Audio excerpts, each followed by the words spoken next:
koyebisa mutu te ki oza ndeko na nga oyoki. Mwa mwasi kitoko boye ndenge nini. Ovre nzele yoka lisoko. Yaya bambala ya baota biso boye po anini. Batala ote batala nanga na kitoko. Bonjour mwa mwasi. Oza bien. Wana za ndeko na o. Elonglo wa je conjugue le verbe avoir au temps présent. Mombala lela binzambe na nga zala mabe po anini. Mama ekole mwimba boseka nga babina mabe. Mama alela mabonga bizala mobala bikena ke pakola biloko na komata maboga po esala nga mwa bien.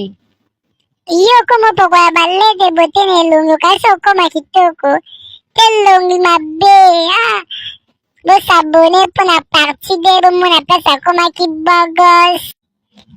Sikoyo mwasi nasengaka ye foto amutakala azakanga mpe gorone foto akanga ngo akomi bie banzako na ye akomela bebe etala bor na ngai atindela mpe mwasi na ye mwasi amona goramba na ye abi bor moke boye boye nakoka te asala yango bafoto akelakisa bakamaradi na ye asaela yango propagande mwasi ofomo ya mwasi alakisi kama abi Charles azala nde mutakala moke boye aza bamba yango lokwa bafishe ya seminaire abamba yango moninga ye aka ekole kaka boye babi ta Charles yango ye mutakala lokwa soso ana ba moke atala boye ama bato baosekaseka abi yeyo aza ba moke akima mbangu ayoka soni avana ndoka bite